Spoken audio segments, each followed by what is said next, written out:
I'm Katherine Johnson, 55 years old. I'm a divorced wedding planner who ended my marriage 10 years ago. Before the divorce, my husband and daughter consistently ignored me for 5 years. Once my daughter graduated from college and became independent, I decided to leave my husband. Even though I felt ignored, I stayed to raise my daughter until she finished college. After the divorce, I left the house with my son. It's been 10 years since the divorce, and at that time, my son had just started high school. Reflecting on those days still brings a sharp pain to my heart, but by living each day fully, the pain has gradually faded. Recently, a name I hadn't seen in a decade popped up on my phone. "Hello, you still sound as dreary as ever," a voice filled with disdain responded. It was my ex-husband. After all this time, I wondered why he wanted to talk. I kept my response minimal, saying, "I'm at work right now." "Wow, you're working? Lucky someone actually hired you." My ex-husband always looked down on me. Perhaps it was his need to feel superior. In reality, he never contributed financially, dealing with gambling and debts while I worked to support us. Remembering this makes my blood boil. Though I wanted to hang up immediately, the fact that he reached out after 10 years suggested there might be something important. Suppressing my emotions, I continued the conversation. "What do you want?" I didn't want to raise my voice while working. Remaining calm and concise, he then delved into his own needs. "Mur is getting married. It'll look bad without a mother. Come back just for that." This was so typical of my ex-husband, solely concerned about appearances. Even after a decade, he still prioritized such superficial things, trying to involve his ex-wife. Despite everything, I, now 32, still consider Mur my daughter. I've never stopped caring about her, even during the 7 years of being ignored.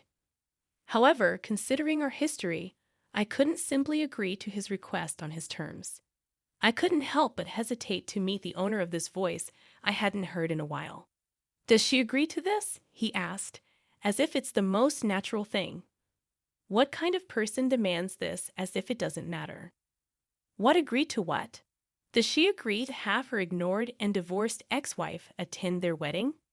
Does this man really not understand? His response clarified everything. "Can't you just listen to me? A divorced couple attending their daughter's wedding sounds quite good, doesn't it?" He was still fixated on appearances. To him, a former couple attending an event together was probably nothing out of the ordinary. As I calmly considered this, he dealt another blow. "You must be working as a regular employee by now, right? Well, during our marriage, I supported you financially. It's only fair you contribute to Mur's wedding expenses." What I recalled was working part-time and then as a full-time employee. I have achieved an even higher position now. Back then, it wasn't for a comfortable life. It was the result of me working to earn a living that I couldn't afford. And of course, I have no recollection of having to pay for it. I don't mean to complain now, but I can't even express how much his memories are being altered for his convenience.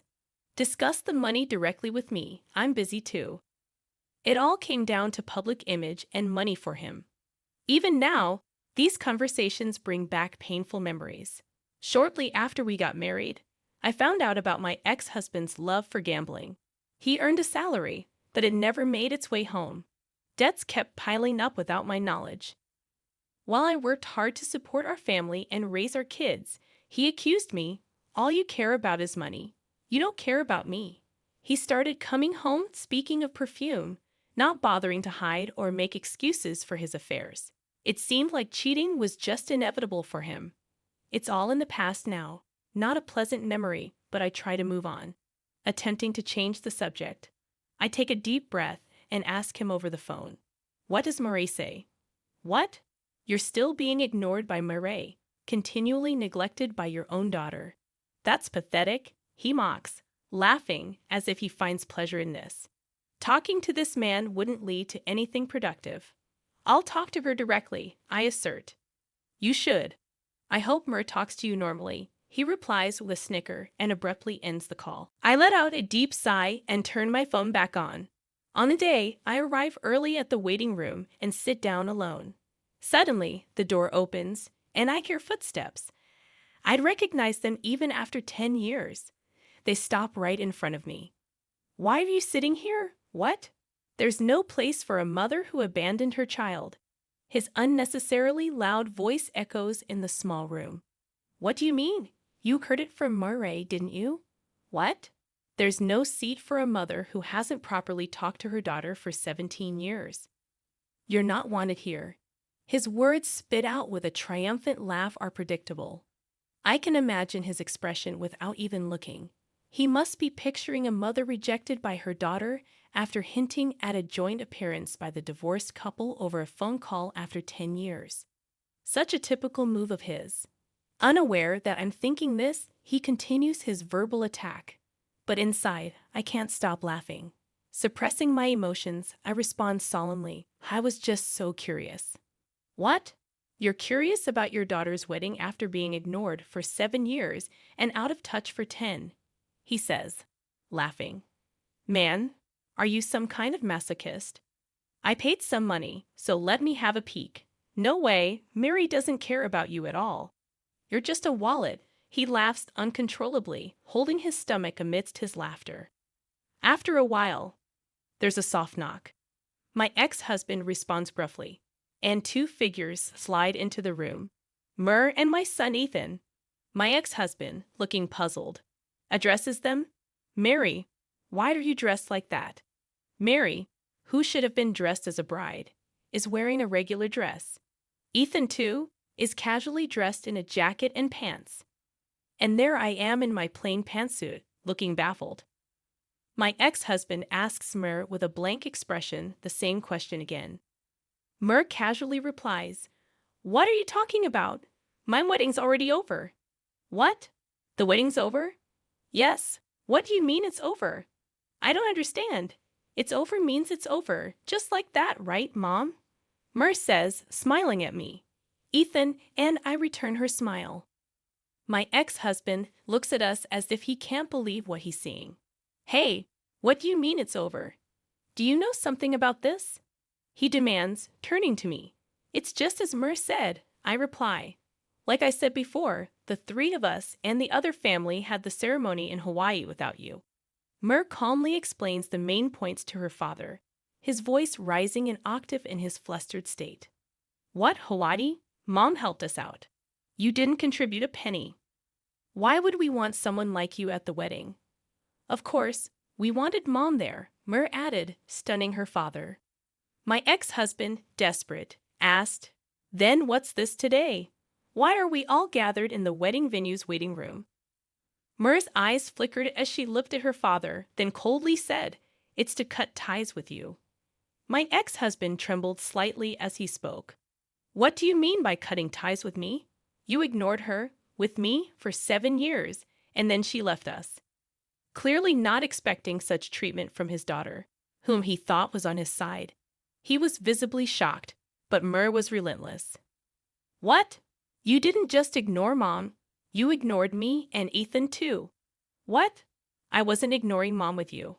I find it disgusting to be associated with a man who ignored his family, had an affair, and had a child out of wedlock. My ex-husband gasped at Mur's words. He stared at her, his expression blank in the dead silence. Mur continued, The reason I didn't talk to Mom was to keep an eye on you. What? You neglected your family for gambling and debts, had an affair, even had a love child. And you hit Mom behind our backs, didn't you? What? You thought we didn't notice? Any middle schooler would understand that. And when Ethan and I were nice to Mom, you hit her even more, didn't you? My ex-husband glared at me. I didn't do anything. It was you who didn't bother to hide your actions even in front of the kids. He must have believed I turned my children against him, but I never did. I was cautious, as any action on my part could have negatively impacted the children. I refrained from confiding in anyone about his actions to prevent unintended consequences. Looking back, perhaps I should have discreetly sought help. But at that time, I was overwhelmed. I thought enduring it would be sufficient. However, my children didn't accept that. Each, in their own way, wanted to help and became involved. I knew you were abusing Mom since I was in elementary school. What? Since then? You might have thought we were asleep, but your loud yelling woke us up, whether we liked it or not. But as an elementary or middle schooler, there was nothing I could do. So I decided, once I was in high school, I'd save Mom. I ignored Mom to keep an eye on you. I thought if you had an ally, you wouldn't dare hit Mom. So to protect Mom, I decided not to talk to her. She knows that. What she knows? It was a strategy we all came up with. He hadn't expected us to be in cahoots. His face turned pale and twisted. I wonder what my children are thinking. Ignoring that, Mur continued. I pretended to be on Dad's side to keep him in a good mood for safety. In exchange, I made sure Ethan was always with Mom in case you tried to hit her. Ethan, being a boy, could protect her. What? Ethan was just an elementary or middle schooler back then. He couldn't have stopped me. My ex-husband's words made me chuckle. What are you laughing at? Nothing, just contempt, disgust. Thinking about how you're always bluffing. See, you always get worked up so easily. You were always afraid of Ethan, right? Because he could see through you and shut you down with his words, even when he was little. What? I knew you avoided Ethan as much as possible. You were running away from him, even though he was just a kid, because he was smart. My ex-husband blushed in embarrassment and clammed up. That's why I stayed by your side, and Ethan stayed with Mom. That way, you'd never dare lay a hand on her. I never realized that. He was visibly shocked. Murray spoke bluntly to him. Well, of course. What? You became more and more of a stranger, finding your place elsewhere. You were so oblivious. You didn't even see your own family, did you? Remembering that time doesn't hurt me anymore. But Mur's words started to blur my vision. Ethan gently touched my shoulder and continued, Dad, what about what we talked about earlier? The affair and having a child. You're not denying it, huh? Well, even if you denied it, it's the truth, and there's nothing you can do about it now. Why are you bringing this up? My ex-husband could only give a vague response to Ethan's unexpected turn in the conversation. Ethan pressed on. Did you know I was working a part-time job in high school? Part-time job? You didn't know, huh?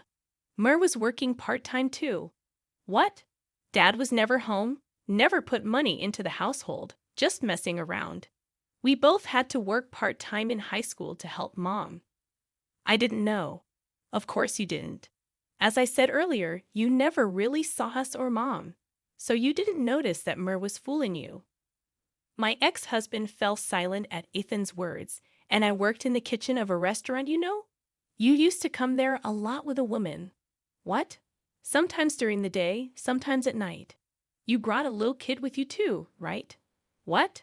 That's your love child, isn't it? What? You'd loudly say things like, this kid's going to grow up to be handsome like me and stuff. It was so embarrassing. No, nobody wants to be like you. Ethan snorted. He had no idea his son had seen him cheating and even seen his love child.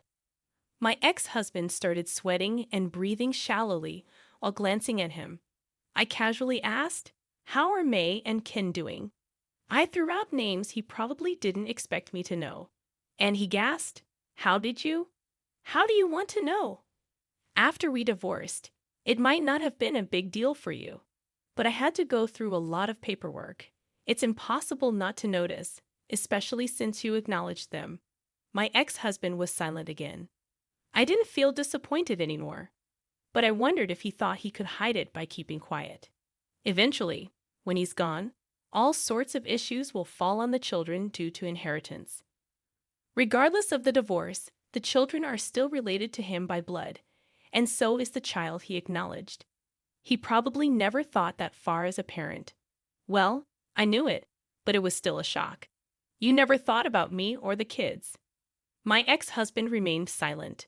No matter what was said, was he really unable to say anything after all this, pinned under the gaze of the three of us? My ex-husband didn't even try to make excuses, maybe due to his useless pride. I knew it, but still, what was he thinking during all those years of marriage, of family life with us? He probably thought the onslaught was over. He let out a breath, relaxing his shoulders. but he wasn't let off so easily. And on top of that, you were begging that woman for money too, weren't you? Are you just terrible? Ethan said with disgust. What? What are you talking about? Not what are you talking about? You're even messing with the company's money now. Mur's unexpected words made him freeze as he stared at her. Don't say it's a lie. I didn't do that, really. Still playing dumb? You can't escape this. What are you talking about? Where's the proof? His red-faced shout echoed in the room.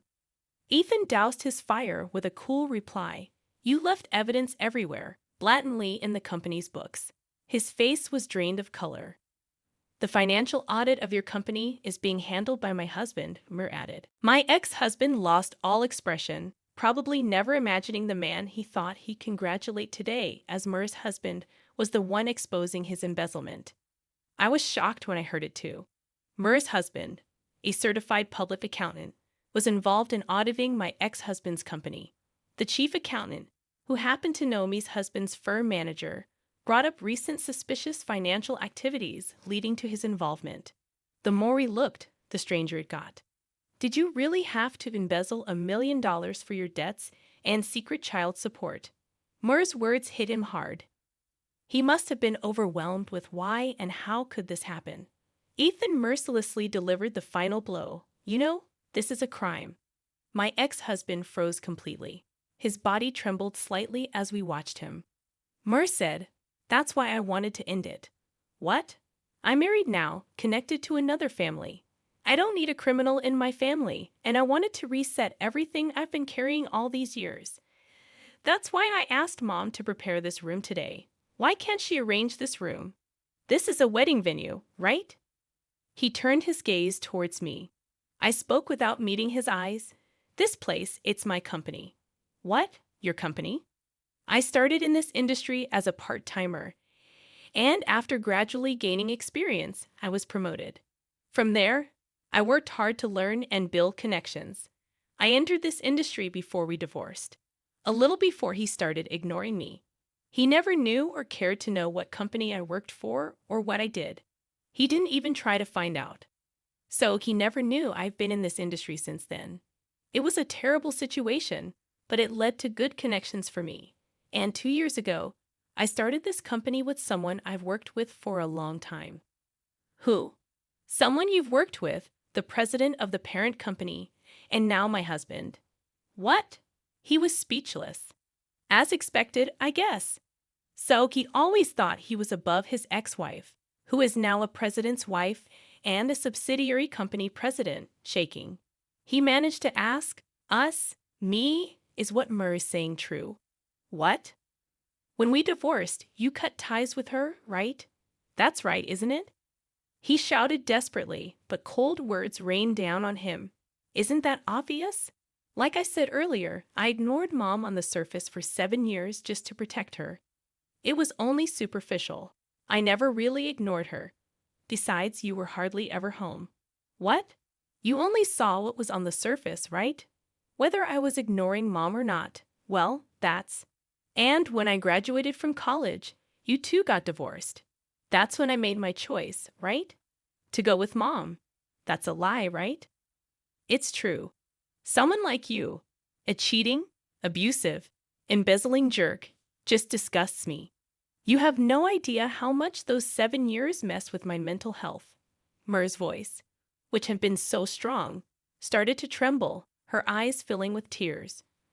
Murray, I'm so sorry. I couldn't help but hug her. It's okay. Mom was always there, silently protecting us from any harm, taking on everything, standing strong in place of a deadbeat dad who wouldn't contribute or even come home. Mur hugged me back, her arms trembling, sobs echoing against my back. Ethan gently rubbed our shoulders, saying, Anyway, Dad, you're busted. What? Actually, I'm involved in that audit too. What? I'm a certified public accountant now, working under Mur's husband.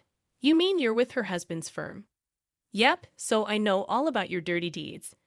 I've been looking back, and it's been going on for quite a while, hasn't it? It's more than just $1 million, right? What? Really?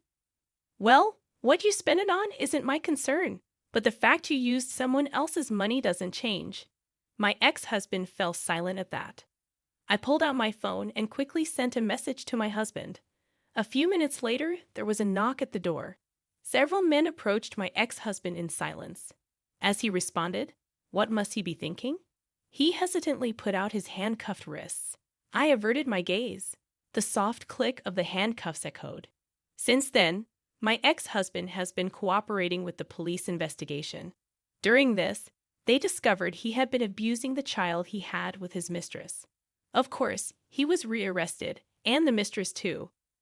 The child, still in middle school, is now in a child protective facility.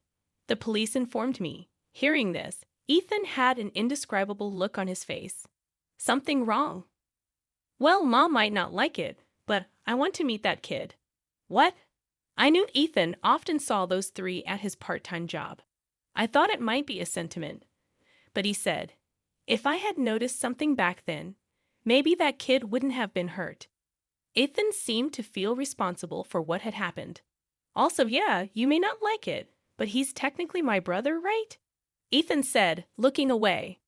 Perhaps since that time 10 years ago, he had felt a vague sense of brotherhood towards the little boy. Indeed, he's all alone now.